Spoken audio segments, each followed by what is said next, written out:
right. Good morning, everyone. Thank you for joining us on episode 113 of Blowback, Exposing Imperial Decline.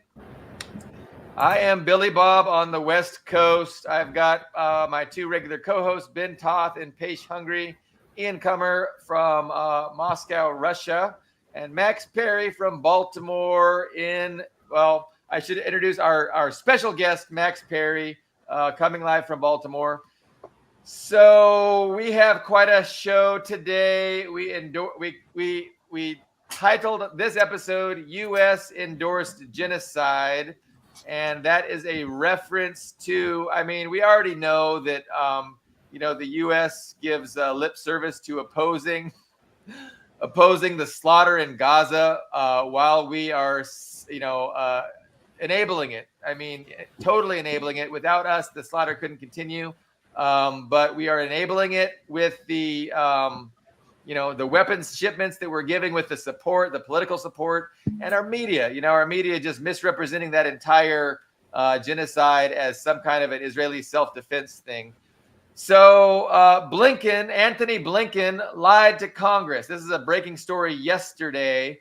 U.S. law says that if any government is involved in blocking humanitarian aid, the United States is duty bound to cut off all military arms shipments to that country.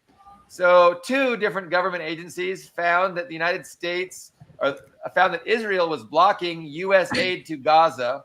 And as a result, of course, we're duty bound by our own laws to stop those shipments of weapons. Well, to get around that inconvenience, Anthony Blinken just simply lied to Congress and denied that the United States government found that Israel was blocking U.S. aid.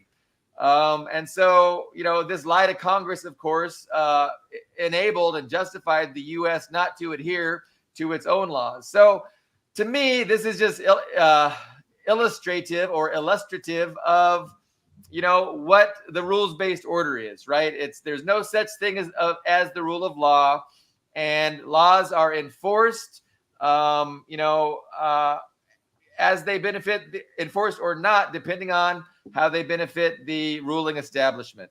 So in this case, since the law is not in the interest of the ruling establishment, Blinken knows he is absolutely free to lie to Congress, and nobody is going to say anything. The Democrats aren't going to complain, and the Republicans aren't going to complain, and he'll never be held accountable. So that's just kind of how the empire works. Go ahead, Ben, please. Do you know the story this reminded me of? I just got introduced to this one about his two agencies. So he basically perjured himself, or he just outright lied to Congress, saying, I haven't heard some reports. But remember when the Biden son's laptop came out, and a whole lot of intelligence officers, I don't know, almost 100, basically perjured themselves, saying this is a Russian disinfo plot, which turned out to be absolutely false. The rules-based order isn't just international; it's very much domestic in the U.S. depending on the situation one finds themselves in. And what I don't get here is, what is the actual weight of this? Did he just say I hadn't received reports, which is lying to Congress? Or did he say my report said that this didn't happen? Because that would, I think, constitute a higher, I guess, crime. I'm not sure if anybody can be indicted by a crime at his level, but I'm just trying to gauge the weight of this. Here's what Blinken said. It's a quote to Congress, and this is the lie. So he said, "We do not currently assess that the Israel government is prohibiting or otherwise restricting the transport or delivery of U.S. humanitarian assistance." Which is a lie, because the U.S. aid and his Bureau of whatever the fuck completely State said Department. The State Department, which is his bureau, said it did block aid. The Bureau of Population, Refugees, and Migration and USAID produced separate reports this past spring concluding that Israel was deliberately blocking much-needed humanitarian aid. So it's denying two reports, right? Yeah. Well, Caitlin Sunstone makes a great point that, Michael Hayden, not just Michael Hayden, but what was it? James Clapper, lied under oath that about the surveillance program, which the Snowden revelations shed light on, about that they weren't listening to Americans' phone calls and reading their emails and without warrant. And there was obviously no repercussions for high-ranking intelligence officials, and of course, the psychological warfare of Russiagate just wiped that clean. And Clapper, even though he blatantly lied to Congress, right under oath, he got a nightly news gig as a talking head, as a intelligence expert, just spewing propaganda about Russia meddling in U.S. elections. So, and the double standard in regard to Israel, I mean, it's become expected at this point. I mean, things just don't apply to them, and or the same rules don't apply to them. Even like with this case this story that just broke yesterday with Eric Adams. He's being indicted for taking money apparently from Erdogan's son and businesses that are a front apparently for the Turkish government and the Turkish lobby, taking kickbacks and so on. But Eric Adams has made multiple trips to Israel, and I'm sure he's done the same thing. But the Israel lobby is not held to the same scrutiny at all as, the Turkish lobby gets away with a lot too, but I think not as much in recent years because Turkey has sort of become the outlier within NATO and has butted heads with the U.S. over the Kurds and, warming in relations with Moscow's camp, and even apparently might join BRICS at some point. I don't know if that's going to happen, but, there's a possibility that Turkey could eventually leave NATO. But anyway, apparently that's serious, even though he's, the famous dancer, Erdogan. We don't know what he's actually going to do, but apparently that's a serious, what do you call it, request to join BRICS. I believe it. Yeah. I mean, they've been going back and forth with the U.S. for several years now after the Syrian war, and Yeah, and the EU, and they don't get appreciated anywhere, so they're just going to look for actual friends, which is about time. Sorry, Max, go ahead. Yeah. So I mean, it's just funny to me, that Eric Adams is being indicted for taking money from the Turkish government, but the guy had, clearly has the same level, if not more so. I wouldn't be surprised with corruption in regard to Israel, but they're not going to even look at or investigate that, And during the whole Russiagate scandal, they found evidence of collusion between the Trump campaign and Israel in regard to the settlements, condemning the settlements, like that whole thing that happened with the Russian ambassador Kislyak, Michael, what's his name? The General Flynn, he was, they made a big thing that General Flynn was talking to the Russian ambassador during the transition period, when Trump was going to be inaugurated in a few months as part of his transition team. And what it was that General Flynn was, Jared Kushner had asked Flynn to lobby various countries on the UN Security Council, not just Russia, but also Turkey and other countries, to change their vote on there was a resolution condemning the illegal settlements that the Obama administration had introduced in the last few months. And they didn't care. The Mueller team didn't care that it was Israel that had asked Flynn to do this. It was that he had communicated with Russia, which is not unusual for a transition, an incoming administration to do. You generally do have diplomatic talks with representatives of other countries as you're coming in and you're going to be sworn in. So, but they didn't care about that at all. It was, and the only reason he even lied or misled about his communications with the Russian ambassador Kislyak was because he knew that Trump was already being scrutinized for and investigated for ties to Russia. So it wasn't even that he lied. He just didn't mention that they had communicated with Russia, and sort of like, because he knew that they were already under investigation. And so he ended up having to resign, and and I think was even charged. So it's just absurd that what Israel it's just like what the Israel lobby and their influence can do. The rules simply do not apply to them. Yeah, theme number one emerging is the selective illegality. Him omitting that he talked to the Russian ambassador, illegal. Jared Kushner's beachfront properties in Gaza of the future, completely legal, completely sanctioned. I'm thinking, but yeah. Well, we have to mention AIPAC contributions to this presidential election have exceeded $100 million. So it's like 100. I mean, imagine if Russia or China put $100 million. I mean, hell, someone, not even the Russian government, they just find someone who lives in Russia spent $1,000 on sponsored Facebook posts. They act like that alone swung the election to Trump. Prigozhin's, the IRA, the memes of the devil and yes, the memes. Yes, the Russian memes were what caused Hillary to lose the election. They act like that, but Israel directly giving $100 million into the. Yeah, I read somewhere that it was like more than the last 3 elections. Like they're really, really pushing the money into this one. I'm not sure about the statistic, but a whole lot of moolah on both sides. So that's Trump and Kamala/Biden.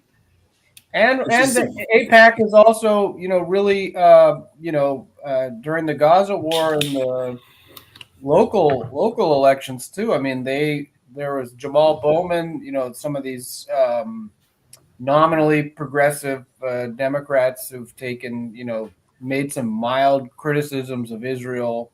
They please got not the DSA and AOC and those types. Oh, yeah. Jesus. Yeah. Well, it's the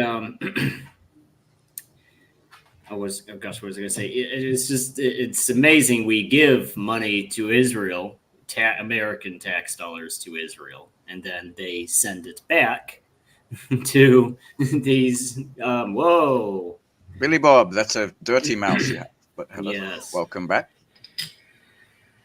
But yes, I mean, and then they send it back in campaign contributions. It was the same thing. On a smaller, well, maybe not on a smaller scale, but in a shorter time frame, it's the same thing with Ukraine. We give them money and then they send it back. They launder it through those crypto exchanges and give it back except it's to specific political figures. So and the similarities don't seem to end there. But they both want to have a timeout to resupply, it appears. By the way, both rhetorical questions, but who was the last president who tried to register AIPAC under the FARA, the foreign agents, and what happened to him? I can't remember. Who was it? I don't know. I think it was JFK, and we know what happened to him. Mm-hmm. Yeah. Well, and even they said that, George H.W. Bush, of all people, butted heads. Old Herbert. With Israel. He didn't try and get AIPAC to register as a foreign agent or anything like that, but he did butt heads with Israel. Hello, Todd. During the Gulf War, because Saddam Hussein had started bombing Tel Aviv, and Israel really wanted to go to war with Iraq, and Bush was furious because that would have put the Arab anti-Saddam coalition that he had built. And so he threatened to withhold aid to Israel as leverage to get them to not strike. Do you know that's what's infuriating? The amount of control the US does have over Israel by just withholding cash. It's basically a dead colony by withholding weapons, and it seems to be the other way around. It's unprecedented, right? Like 8 million people in the Middle East controlling 300 and something million Americans, well, the state of. Right before my camera went out, I was going to accuse Max and Ben of anti-Semitism. Oh, yeah, there you go. Oh, welcome back. We've missed you. Against, isn't that, I mean, didn't you see that it's the latest talking point now? Being against genocide is anti-Semitism. And they're passing dangerous pieces of legislation about this, that, if you say that Israel is racist, you're anti-Semitic. I know that if you work for certain government agencies now, they make you sign like a agreement that you won't accuse Israel of these things, or it's just crazy what they. This is American legislation for now, right? Yes. So maybe a year or two, and we'll have it in the EU. That's usually how these things go. But okay, good to know. I mean, it certainly seems like places like Germany or the UK that they're going to do that. I mean, doesn't seem far behind. They're like lockstep. They're the second ones after the US to do something crazy and stupid. I remember when Netanyahu was in front of the Congress, 49 standing ovations, something like that, and the crowds outside were all funded by Iran, the big bad. About 2 months before that, everything was Hamas. Everywhere it's Hamas. Today, everything they are bombing in Lebanon is Hezbollah. Now everything is Hezbollah. I'm just wondering how many. Is he going to bomb the entire? Does he want war with everyone? Is that the aim right now? And to get people in, apparently, and we didn't know last time that he actually did arrive at the UN, maybe even held a speech. Not up to date with that, but he was supposed to skip it, but didn't meet with Biden. Something like that is the current state of Netanyahu. So, well, I remember on October 7th. You guys condemn October 7th, by the way, Ian. Anyway, history began on 10/7. Yeah. You know what, Billy Bob? If you want to have, there's Burning Man. There's any number of other raids that they could go to. If you're going to have a techno music party, don't hold it next to a death concentration camp. Yeah. No, that's true. So unfortunately, the 1944 Auschwitz rave has been canceled due to unprovoked Soviet aggression. So, where I was going with that before I had to chastise you guys was, there was the Washington Post reported on the 100 billionaires and business titans in a chat group, in a WhatsApp chat group, talking about what they can do to benefit Israel, to help Israel, to support Israel, and to end these campus protests. And they invited Eric Adams into their chat group, and they told Eric Adams, look, we can provide the muscle. You just let us know, and we'll provide the muscle to disperse these protests, these college protests. So, Eric Adams, they talk about him taking Turkish money, but, New York isn't really, it's not like a political scene dominated by wealthy Turks. That's just not, what the political scene is like in New York. And so Eric Adams, apparently they one of the reasons they were lobbying him was that they had they were cutting corners on regulations of their building that for like fire codes and stuff like that, and it was like they were giving him money so he could have the inspections look the other way in regard to, just shady stuff. But I know anyway. Continue. Was that the Turks though? So the Turks were giving him money to. That was part of the reason, yeah. But he was also getting kickbacks and flights and fancy this and that in Istanbul, in his travels abroad. But, at that level, so it's normal. like if you fall out of favor, we can scrutinize you and we can find an excuse to take you out politically. So thinking of it like, oh, he broke the law and we're a country of laws is a silly, naive approach and framework to think of this. Well, remember, I think it was who's that? I want to say it was Clarence Thomas, who's the conservative black. I'm sure it was Clarence Thomas. So he was under the microscope because he had visited St. Petersburg. And I remember all the headlines. They said, Clarence Thomas visits, and that I remember this was the actual headline. The Clarence Thomas visits Putin's hometown, and they twisted it all around. It sounded like Putin had personally invited him to this. And if you actually read the text, it had literally nothing to do with Putin. It is literally nothing to do with Putin or even the Russian government at all. It was just they stuck because he was. If you go to a museum in St. Petersburg, then you're on this list. It's Putin. You went to Putin's museum. It's. So she was the original Moscow Marjorie, except she wasn't Marjorie. But yes, already smeared as. So Christy asks a question, and the Americans should answer. how would we explain this relationship to somebody who is perplexed? Well, I mean, again, without it gets into the debate about whether Israel is the American aircraft carrier in the Middle East, or if it's the other way around, that Israel has disproportionate sway over the U.S. government, and they're actually the ones directing policy. And it's a complicated issue. Obviously, you can't ignore the fact that the Israel lobby is enormously powerful and has even more unprecedented control over U.S. Geostrategic decisions than even other client states of the U.S. like Saudi Arabia or any of the other powerful lobbies.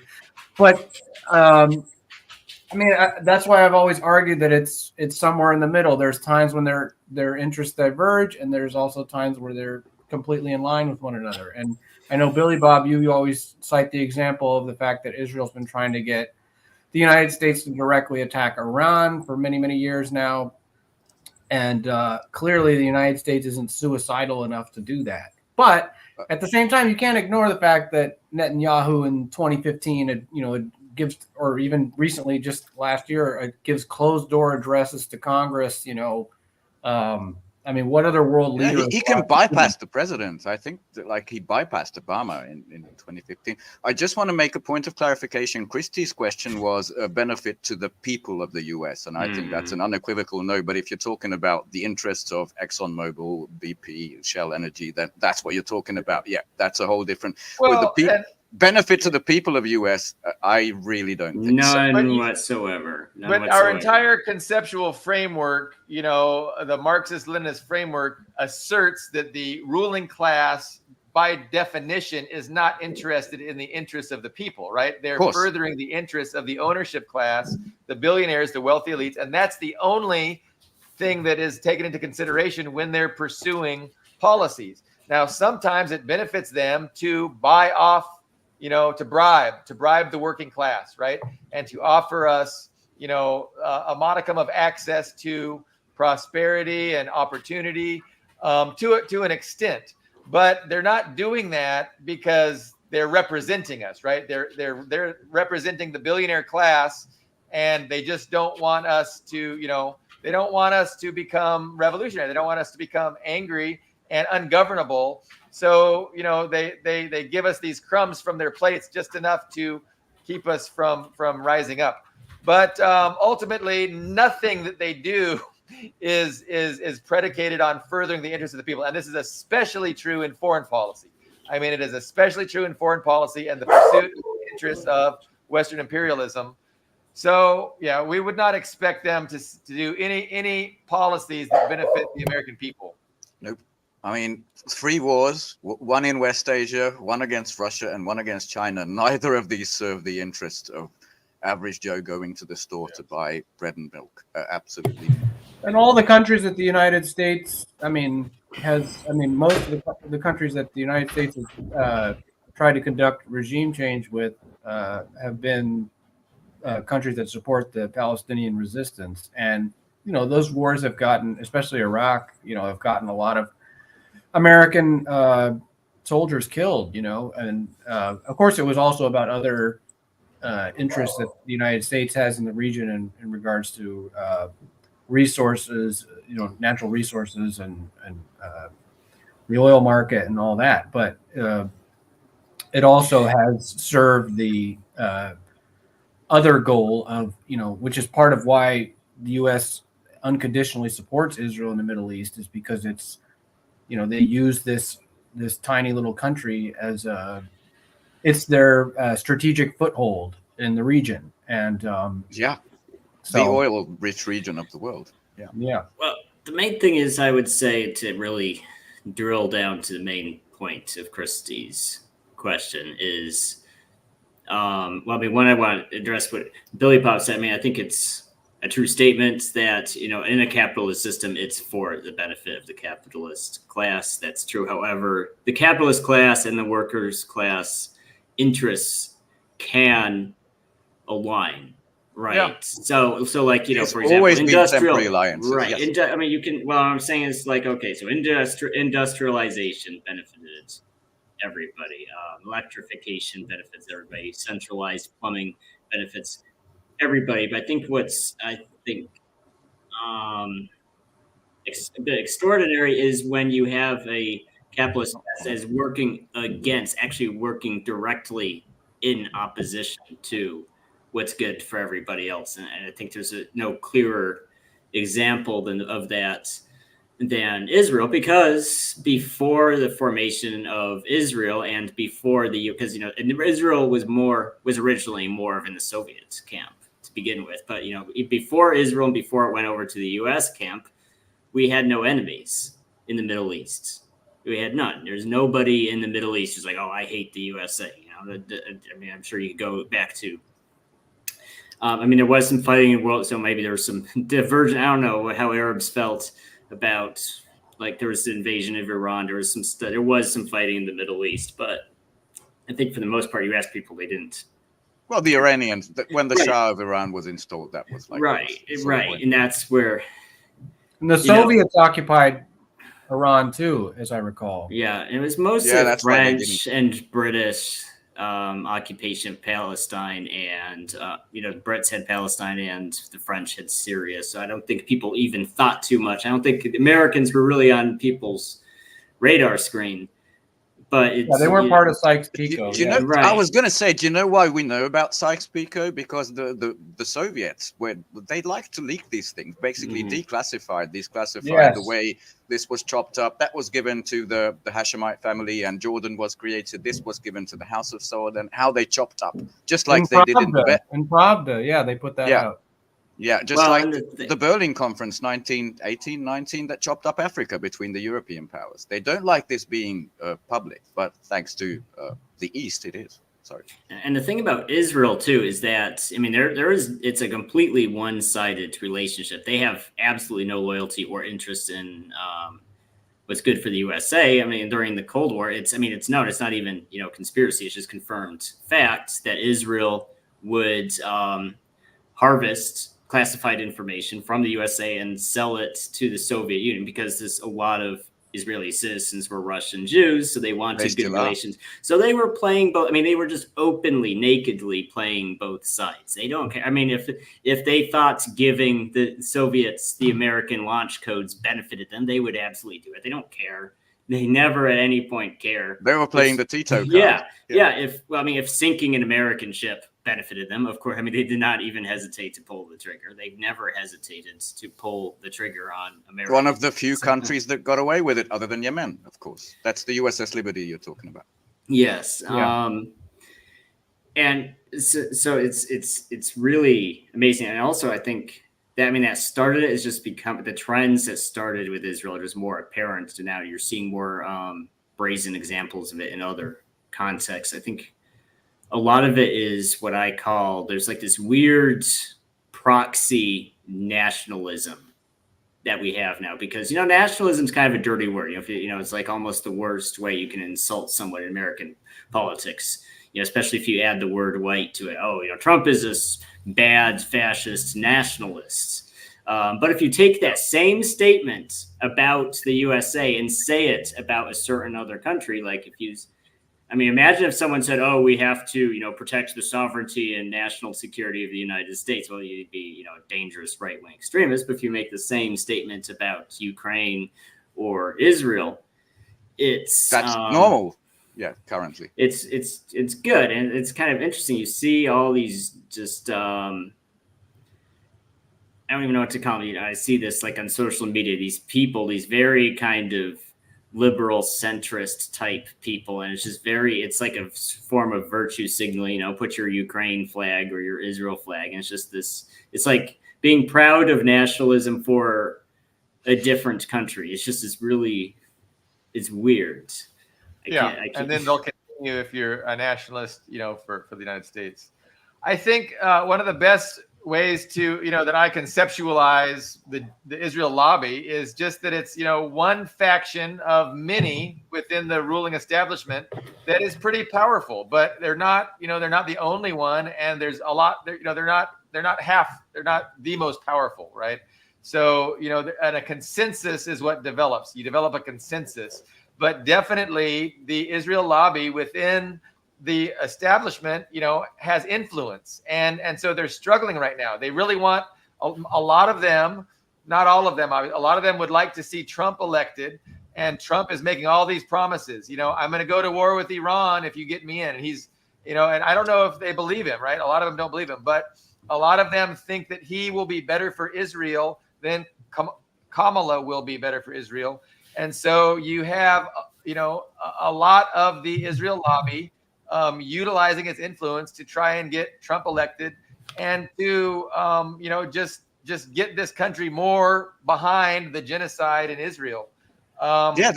Him and Kamala are playing a game on who's a bigger Israel sycophant fan right now. That's pretty much what they're playing.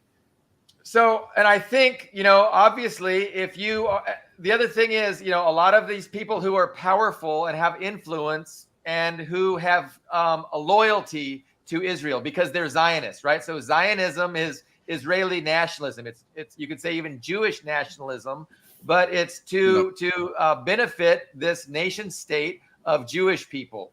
And so if you're a Jewish nationalist, if you feel that way, like Haim Saban, right? Haim Saban says, I'm a one issue guy and my issue is Israel.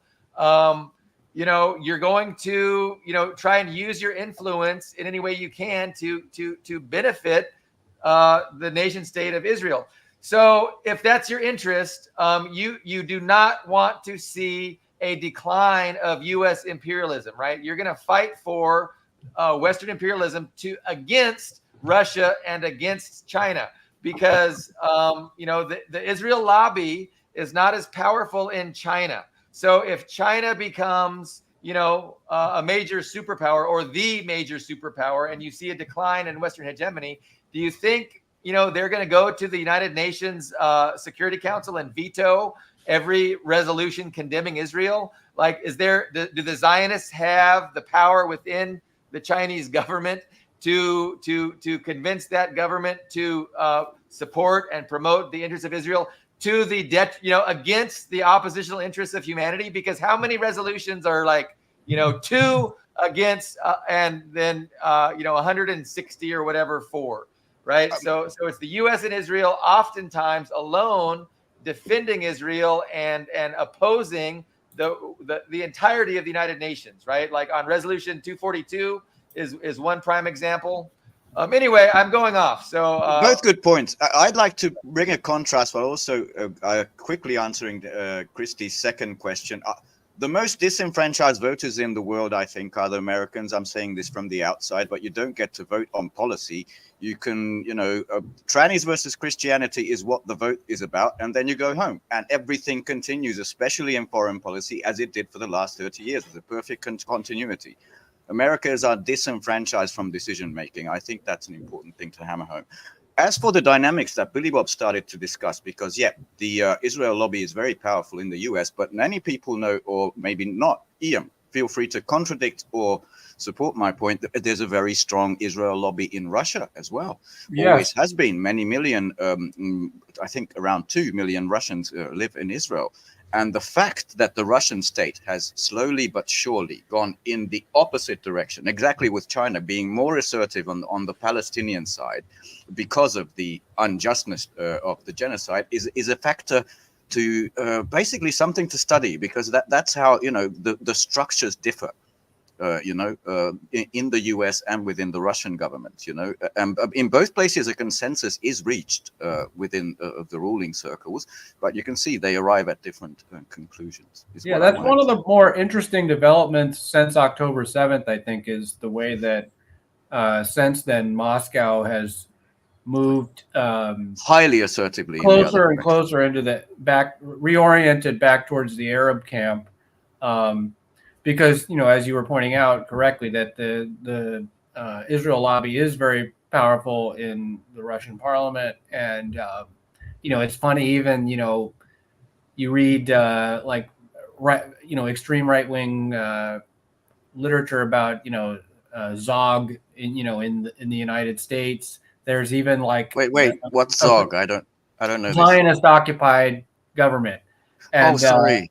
there's even like a one about that the Kremlin is Zionist occupied.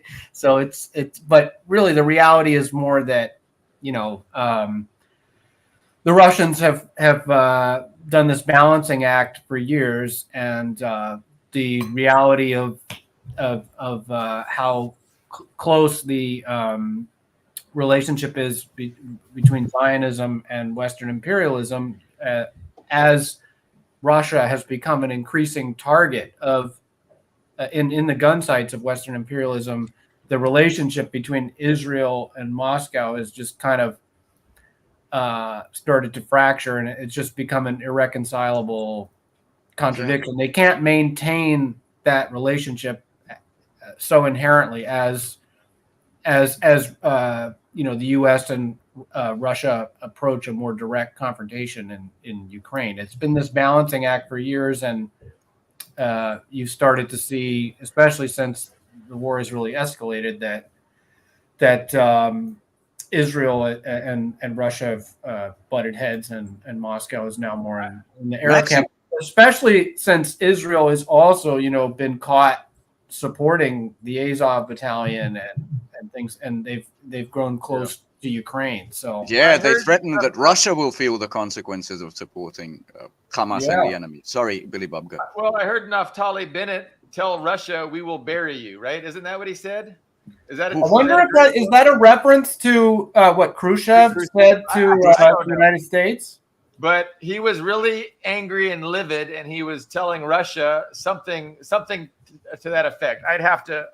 Yeah, for me, it was either late last year or early this year, but not too far from 10/7. Yeah, maybe Max will know when Lavrov said at the highest length, the highest Russian position, that you can't just get away with anything in international politics, and that was directly addressed to Israel, which has never ever been said before.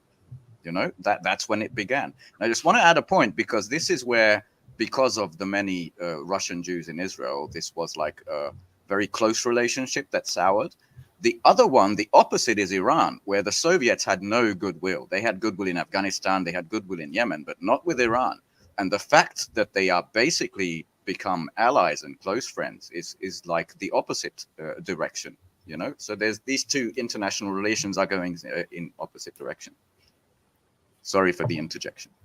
Well, maybe it's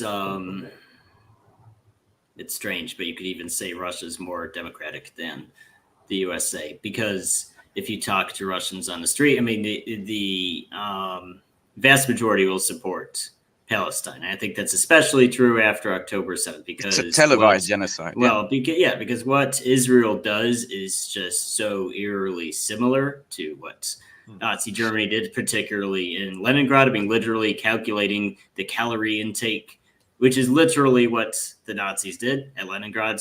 How many calories can a person that's the other big difference. Russia knows to suffer at the hands of the invader. Yes. Sorry, go again. So I do agree with Max's statements. That's a tightrope. I think Putin and United Russia, just the Russian government in general, would like this conflict to go away. I don't think they're happy with this exploding conflict, and they don't really want to pick a side in it either, because then there's also more than two sides to it, because that's the problem with this balancing act, because Syria and Lebanon really don't get along. They don't, because Syria is actually not only an ally, but actually participating in the Syrian civil war. But Syria and Lebanon don't get along. Israel doesn't get along with anybody, but has so many Syria Russians. was occupying Lebanon for a long time. Yes. Yeah. So they're just, it's such a mess, and I can see why Russia would not want to take a side. But at the same time, they can't sit there with a televised genocide in real time and not make a statement against it. And I find it equally interesting, because Israel is I think a lot like the USA, like they're obsessed with appearances. So I mean, because all Russia's real everything that Russia has done against Israel is lip service. It's 100% lip service. It's a genocide is bad. Okay, I think we can all agree genocide is bad. But just that wasn't enough for. I mean, Israel could have just let it. They could have let it wash off their backs. Israel didn't have to respond. But Israel is very much has this mindset of you're with us or against us. So yeah, the entire UN is Hamas. Everybody is. Yes, everybody is Hamas. Everybody is Hezbollah. It's actually a similar, I'd say, those 100 CEOs who are upset about the pro-Palestine student protests. I think it's more of the same thing. It's these people who are obsessed with appearances because student protests do not do anything. I'm sorry, Russ, the student protests do not do anything. I don't lay awake at night like, the student protest is going to change America. I don't, it doesn't do anything. But because those protests happen in America's most prestigious colleges, it happens those Ivy League colleges that those CEOs went to. And for them, if those protests happened anywhere else, they would not care. But it happened inside their echo chamber. It happened in their little social bubble. And even though it's a totally meaningless and ineffective virtue signal, it doesn't do anything. They're still so upset about it. Yeah, it is. It's just like personally insulting to them that these students are protesting against Israel. Yeah. So they're also outside of the UN at New York while Bibi was there, or was it Congress? Outside of Congress when Bibi was there? Yeah, that. It's kind of unprecedented in my lifetime to see the amount of anti-Israeli sentiment, and especially that's getting mainstream coverage. There's always been people opposed to Zionism, but it's kind of more mainstreamed, unlike it's ever been in my lifetime. And so you've got to think that that's represents a schism in the ruling class, right? Where some of the ruling class are thinking, hey, Israel, they're losing their mind and they're thinking that, they're more powerful than they are. We need to put Israel in its place. We're not going to throw Israel under the bus, but we're definitely going to put Israel in its place and let them know where they stand in the pecking order. That's kind of what I think that's half of it or part of it. The other part, of course, is the social media. I won't call it a revolution, but the renaissance of information flow. This was this Israel earned by itself by the genocide that everybody can see. This negative, response from everyone, and the loss of control over information. These things go hand in hand. So the pressure came from the population. I think less so from within the ruling class. I'm open to that. That could absolutely be true. Can we? What do you guys think about the phenomenon of? I mean, I don't know if this is in Russia too. I'm assuming it is, but the phenomenon of so many U.S. government officials and politicians having dual citizenship with Israel.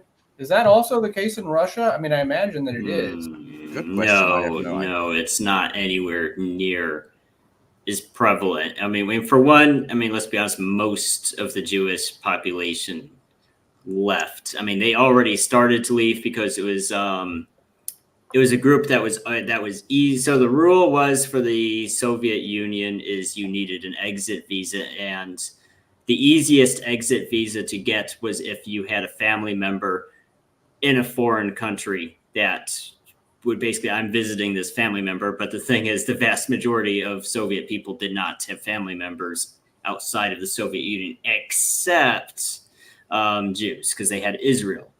And it also kind of became a gateway, just if you could marry someone or find some Jewish grandfather so you could get to that Israeli passport, that was also kind of a gateway to other countries. So that's what caused that kind of Jewish exit even before. And then, of course, after the Soviet Union collapsed, even more. There was just no reason to stay at all. Most of the Jewish population just left and came to the USA. Yeah. By the way, Ian is a immigration expert, and he was just on a 2-hour long podcast giving explanation on how to get to Russia. If you want to get to Russia, Yeah, I'm just plugging your blog, Ian. Yes. I'd like to just offer not a correction, but an addendum. Most of the outflow of Jews didn't really come from the Soviet Union, but from Tsarist Russia, where the anti-Jewish pogroms were, especially in the West, especially what is currently called Ukraine. This is what the history of the Nudelbaum family, who we now know as Nuland, for example, is. And they bear grudges not really against the Soviet Union from granddad and great-granddad, but towards Imperial Russia. In Soviet times, basically, a lot of those pogroms were relaxed. Therefore, they got accused of Judeo-Bolshevism, too friendly to the Jews. Just so you know, the repression that caused the outflow predates the Soviet Union, especially in the Western regions. Absolutely. And it's ironic because they always talk about the resurgence in anti-Semitism in Russia. It occurred, with the restoration of capitalism and the dissolution of the Soviet Union, and that they're always going on and on about the prevalence of the far right in Russia these days, and it's like all that had an upsurge after the free market was reinstated, and a lot of Jews did flee Russia in the 90s. I mean, it had already started in the 80s, but it upticked with the reinstatement of capitalism. Sharply. Well, I'm not sure the characterization is correct. It's true that it does seem like there's more anti-Semitism in like southern Russia than in northern Russia, especially in that Ukraine region. And so there's more anti-Semitism, but it is also true there was less anti-Semitism in the Russian Empire than there was in Western Europe. Definitely. There was way less, and that is actually why I'm just making in reference to like the what is it, the seven bankers or whatever. A lot of the so-called oligarchs. A lot of them happen to be that concentrated control over the media and all the former state-run property that was auctioned off. A lot is this of them 90s or? It did happen to be Jewish, prominent Jews. So that inevitably, increased bigotry. But of course, it's always exaggerated and overinflated. I don't think it was ever, I really don't think even now there's any anti-Semitism is really a thing in Russia. And the thing about even the pogroms that did happen under the Russian Empire, they were never endorsed. They were never mandated or endorsed by the state in any way. Even Solzhenitsyn said that. He wrote Gulag Archipelago, which everybody quotes. Nobody quotes his second book. The greatest fraud in Russian history. Solzhenitsyn. Yes. I mean, is that really true though? Because there were, there were numerous, Tsarist ministers, including ones that collaborated with the Ukrainian nationalists that were. What was it? The Kishinev massacre. I mean, they didn't have. I mean, I don't know how. That's a pretty blanket statement that Ian's making, and I mean, we don't need to get into the historical debate about that. But I mean, my understanding is the Tsarists were anti-Semitic, and like the pogroms all throughout Europe for centuries were to scapegoat problems caused by the ruling class onto a certain people and blame them for everything, and that's kind of how. Well, we have to get on to another topic, but I also want to the blanket statements as far as it goes. I think there's far more anti-Semitism at an average European football hooligan gathering than there is in the entirety of Russia. Because I'm not talking about Russia now. I'm talking about Russia in the 90s. I'm not talking about. Oh, yeah, sorry. I would say Russian Jews weren't escaping anti-Semitism. They weren't going to Israel to escape anti-Semitism. It was just economics, right? There was more that's the main point. It was Ian, purely... concrete historic point. The Soviet Union had the Jewish Autonomous Oblast, which I think contemporary Russia still has. It still has. That is correct. It still has it. Siberia. The main not in the nice summery regions of Leningrad. Sorry, it's not a bad oblast. I saw an exhibition about it in Vedankat Park. Actually, it has there's an exhibition there that has all of the Russian oblasts. Where are you going to put it? Next to Grozny or something? Come on. Yeah. But the main thing is, so I mean, before we move on, the main thing is that, like Billy Bob said, it was purely economic. Even in the Russian Empire,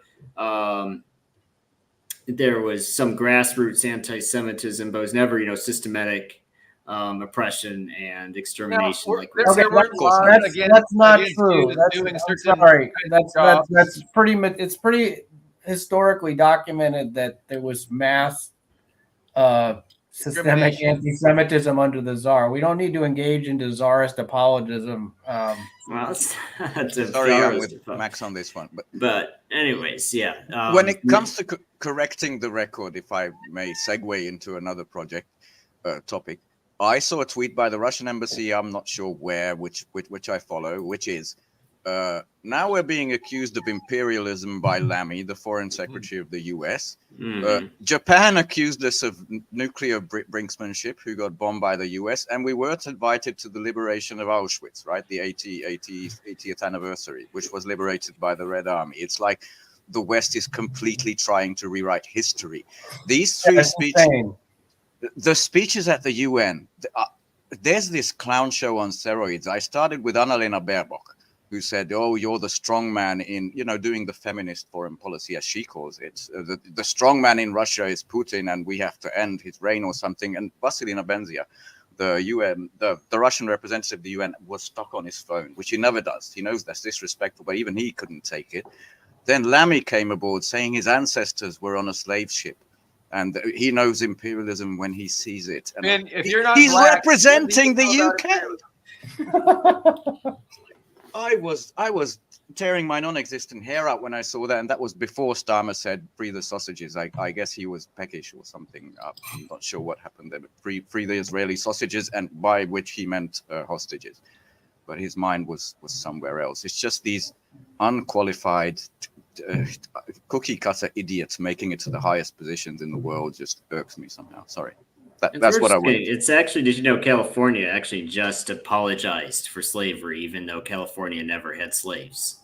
I had no idea. Yes, that's serious. They just issued, the governor's office issued an apology. Wasn't it just the local government in San Francisco? You know what? I might be wrong. It's either but it could be. You know what? I will check after this. I know this. San Francisco, but neither had slaves. Yeah. I know this, that you can actually check online that the British, the famous anti-imperialists of our time, according to Lamy, finished paying off like 100 years of slave reparation laws or something like that in the late 2010s. And guess who they were paid to? To the slave owners who got wronged by the liberation of slaves. Both facts you can check. That's the UK that Lamy represents at the UN, accusing Russia of imperialism and enslavement and whatever the fuck else. It's just so unreal. He can claim with a straight face that the UK government paid reparations. It was just to the slave owners and not to the slaves. It reminds me, of that, Jesus Christ, the character in the movie. Oh, Jesus, I was trying to think too fast. I'm gonna have a think about it, but it was. Well, we can carry on. Samuel Jackson in Django Unchained, being the house slave, completely on the side and having internalized the value system of the white slave owner. That's what what Lamy reminded me of. Sorry. Yeah. Yes, and it's interesting. Oh, and there's a related story. Finland wants to be the headquarters of the NATO ground forces. That happened just today. They want. Sure me. Yeah, I'm dead serious. They just announced. I mean, and it was very funny because the news kind of framed it as, NATO is going to, do this in Finland. But if you look at the story, it's not actually NATO doing anything. It's Finland once again volunteering, asking. I guess. And it's just, I don't know. It's just like they have no shame, because I would be embarrassed if they're like, oh, if you want to put American troops here, you can. If you want to put American missiles here, you can. Please use us. Please use us. And being ignored, like at the same, not even just offering it, but being ignored. One of the Baltics just said they were gonna. What were they gonna do? They were gonna be happy to launch the first attack against Russia something like that. Did you That would guys be hear that? fantastic. They- Ian's the perfect and- person to introduce us to the revised nuclear doctrine that Russia now has Yeah. in the last 2 or 3 days. I'm actually so that's not a good because idea. I have not read it. Oh, sorry. But yeah, I don't actually know what the new Russian nuclear doctrine is. But I think the Baltic Tigers can send all 12 of their guys. I mean, they sent one guy to the Red Sea to teach the Houthis a lesson. So that's not a joke. That's actual. That's actual one person, like a Navy officer, an expert down there. Yeah, so it's half joking, but it is real. Okay, to sketch it out, basically, Putin televised. So this was made a big deal of, like the first minute of a meeting with the Security Council and all the big heads, Narishkin, foreign intelligence, local intelligence, all of that, where he said, basically, if someone attacks us, even with conventional weapons, that is allied with a nuclear power, and we're not talking about a pinprick or like a Kursk incursion, but launch of lots and lots of conventional weapons, then we can basically both countries are fair game. Okay, that's the sketch. That's a sobering warning, a formalization basically of his answer to this question of long-range missiles against Leningrad and Moscow. That's the formalization of don't play with the fire. That's how I read it. Comment. Do you think the justification for that is because you can't be certain what kind of warhead is on those missiles, right? If you're aligned with a nuclear power and you're launching missiles, how does Russia know those aren't nukes coming over? I don't know. I'm thinking that's one of the reasons. That's part of the. I mean, obviously they want to introduce some deterrence, right? They need some deterrence, but the justification for that is, hey. Like, you're fired. Yeah.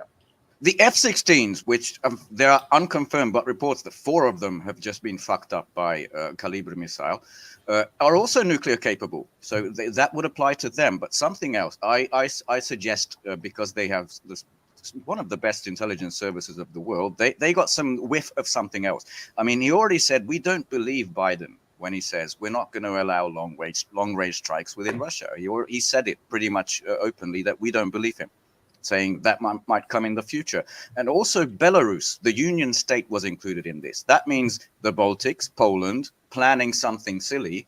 It's meant to put a stop to that as well. So I think maybe they got whiff of some sort of planned new stupidity from NATO, like a Kursk 2.0 somewhere else.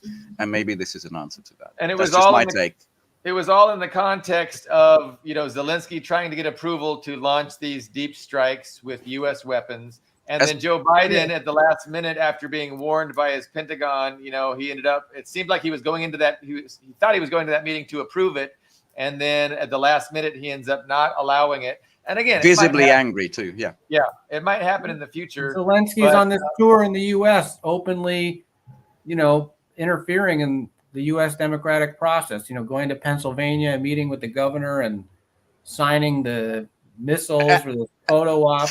That was his first stop, and he insulted Trump and his VP pick, J.D. Vance, at the first stop. If that's not interference. So it shows the double standard. I mean, and again, the double standard is just part of the worldview, right? We understand there's a double standard because we understand that the government doesn't represent the people; it represents the interests of the ownership class. And the people don't need imperialism. We don't need a global empire. We don't need 800 military bases. We don't need a war with China. We don't need a war with Russia. This is not in the interest of the majority of the working class people. But there's double standard. There's no such thing as the rule of law. The rule of law, by the way, is selectively enforced. Go ahead, Ben.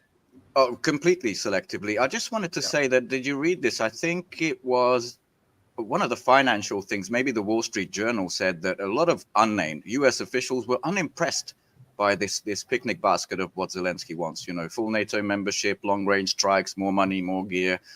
And the key phrase, I think it was in the title, was US officials unimpressed by this. So it doesn't seem like it's going well. It looks like a lot of doors are being slammed in his face and a lot of people are just irked by his presence. So, I wouldn't be him, especially at well, this time. they're in a conundrum, right? Like, I mean, they miscalculated. They were terribly mistaken in thinking that Russia was going to be a pushover. They could destroy it economically. They could destroy it militarily, and the opposite happened. And so now what do? They're really in a spot, and they got to figure a way out of it. And so Yeah, they do, but Zelensky's in a different spot, saying Yeah. basically his package is come in and win this thing for me, otherwise I'm dead. And the West is saying, sorry, we sent you everything and you can win. What the fuck do you expect us to do now? That's the conundrum.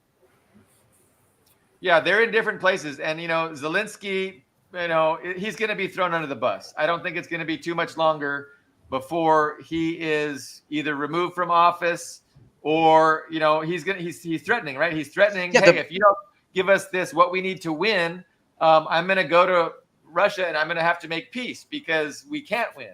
Or at And least so- give me like an endorsement as president so I can last past November. That's the best he can expect, I think, from this.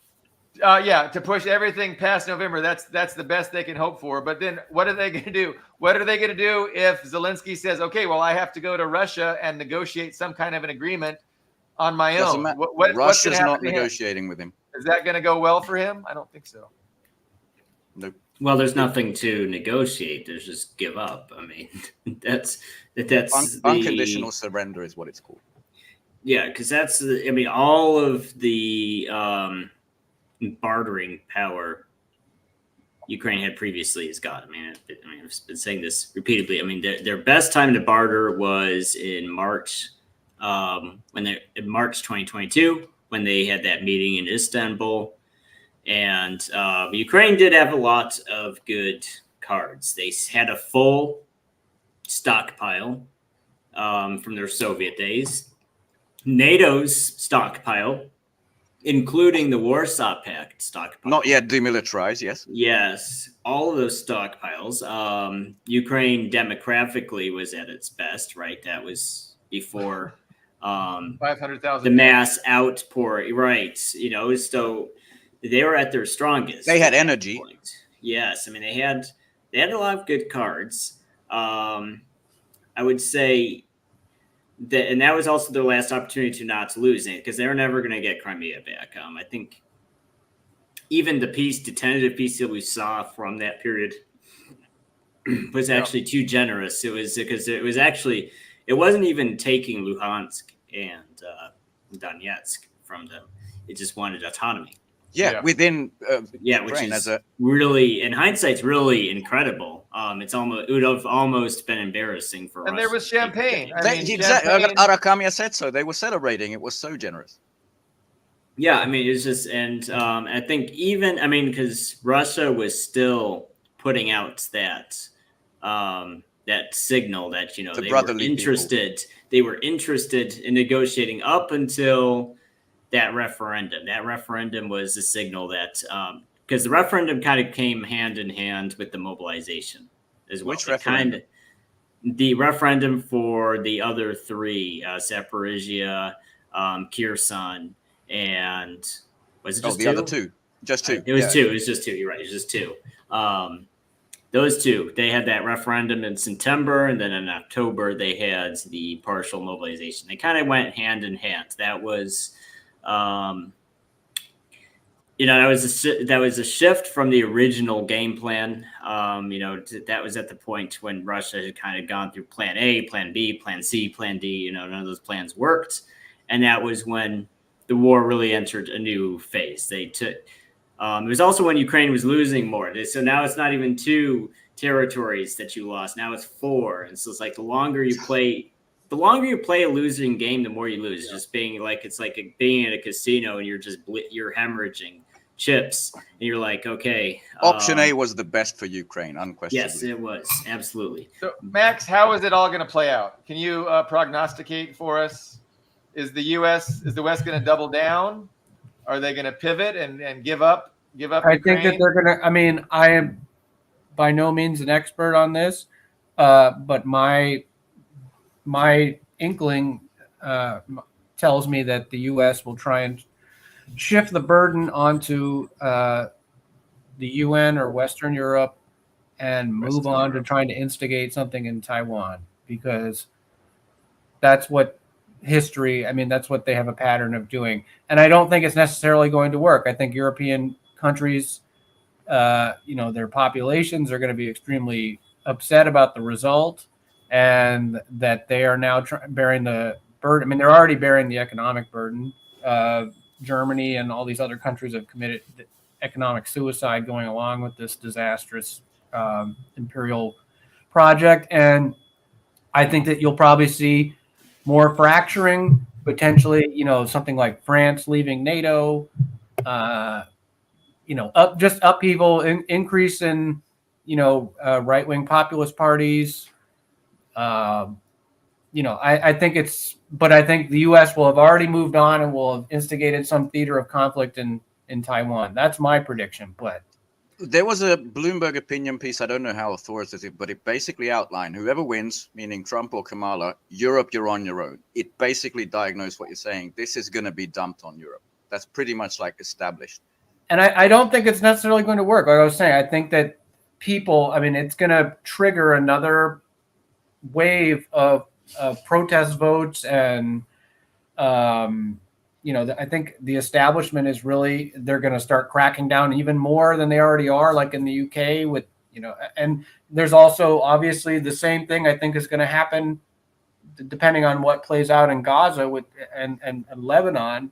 That the US is going to somehow try and shift that burden onto Europe or the UN maybe as well. Like, I think that the U.S. is just on some kind of it's like sounding its death rattle. Flailing around in incompetence. You're describing it as it's flailing around in incompetence. We saw the incompetence in Afghanistan, Iraq. We're seeing it in Ukraine. Just total miscalculation and behaving aggressively to its own detriment. And now they want to, do that with China. I see that. I mean, again, Brian, which is also a huge mistake. Yeah. Talked about the retooling of the Marine Corps in order to interdict these trade routes, these Chinese trade routes, so that we can cripple China economically. So we need a justification, and by 2027 at the latest, we're gonna want to be implementing an economic embargo against China, and by violently interdicting these trade routes with our military. So I don't know. I mean, that the other wild card factor is the outcome of the election, right? I mean, if Trump is elected, this could either postpone this pattern that we're seeing, or it could accelerate it even further. Maybe it'll postpone it in Ukraine, but in Israel, it could really accelerate that, the decline of Israel even further. I mean, I could see that the U.S. public opinion really shifting dramatically even more against Israel with Trump in office, sort of inevitably. But I don't know. I mean, the outcome of the election, I think, is going to present sort of a fork in the road. But it could lead to the same place. Leave it up to voters, Max. It is way too important to leave it up in the hands of voters. Yeah, I remember. You were here last time. I maybe some time has passed. I didn't think Kamala could be voted in, and then you both corrected me. We didn't say voted in. We said president. Yeah. And Dust, started defending American democracy. Oh no! Don't paint the devil on the wall. So, it just reminds me of the buildup to the Gulf Wars. You see the United States transporting all these troops and equipment, and once that happens, you realize that it's inevitable, that this war. And I think I kind of see that same thing happening with China now. Like the policies have been in place, the activities have already begun, and they're going to go for this. Like I said, by 2027 at the latest. But you're going to see there's a timeline, there's a plan, there's a strategy. They're going to initiate some kind of a thing in the South China Sea, in Taiwan, maybe both. And that's going to be the justification for an all-out economic attack to undercut China. And, too much has already happened for it to get rolled back. And so I don't think an election is going to change that. I mean, because we're not a democracy. Like that's a joke. We are an oligarchy. We're a dictatorship of the capitalist class, and they've got their plans, and they're not going to let, voters interfere with that. You may be completely right, but I will end on this if we're winding down, that it would be a far worse miscalculation than even Russia was. By the way, currently, even Europe is veering away from the plan of 100% tariffs and trade war with China. Even the Germans saying, sorry, we really need our relationship with China. A lot of European powers are. So they're not going to come along with this, then they completely cease to be economic powers. France especially. Yeah, France is very much so. But also during the beginning of the Gulf Wars, that was the apex of US, especially naval power. Now you guys are out of interceptors. You got rusty old buckets roaming the sea, being defeated by the Houthis in Yemen, who are now hypersonic, meaning they have technology either from Russia or from China, and that's just a proxy, as they like to call it. But alliances. Well, even in the Gulf War, the better word for Patriot it. missile system was pretty faulty, so the signs were all there. Pentagon-aligned industrial defense posts and these kinds of magazines, they're always panicking about the industrial production that China can accomplish, especially when it comes to warships, the big Type 707 destroyers, something the US is very afraid of, which they can, float 7 in a year, where the US can, float 1 every 7 years, pretty much, Ian, opposite stuff. Starting such a naval conflict, it's way worse than the Afghanistan pullout, Ian? guys. I think it's unlikely that the USA is going to pass off the war to Europe because, even if the USA wanted to, Europe cannot do that. Europe can't replace. The satellites that, even just the satellites and the ISR assets, the drones, the planes, all that stuff that Ukraine is using just for intelligence gathering is American. Not all of them are American, but the vast majority are American. So the UK and European Union cannot even think about replacing the USA's contributions to Ukraine. So it's just, if the USA bowed out, then that would just be the end of the game. NATO without the US is an empty husk. It is. It's like saying you have a Lamborghini because you have the hood ornament, but not the car. You can't just put the hood ornament with the little logo. You can't just peel the logo, break the logo off the car and put it on a different car and say this is a Lamborghini. It doesn't work that way. And I think they're going to just milk it to the end. I'm not sure. I kept wondering, is there a timeline? Is there a specific timeline they're expecting it to fall apart, or are they just going to milk it all the way to the end and it'll just collapse by surprise because it just ran out, there's just nothing left. I think that's increasingly likely to be the outcome. I know they want to push everything past November, obviously. Well, we have this ongoing, I won't call it a bet, but disagreement of collapse or slow resistance. And did you read this report from a unit in Ugledar, or Ukrainian unit, so not from official Kiev independent or other sources, saying they were given orders strictly to fight to the last man until the visit is over, which can only refer to Zelensky's visit to the US. Can you imagine receiving orders like that? Fight to the last man until the visit is over.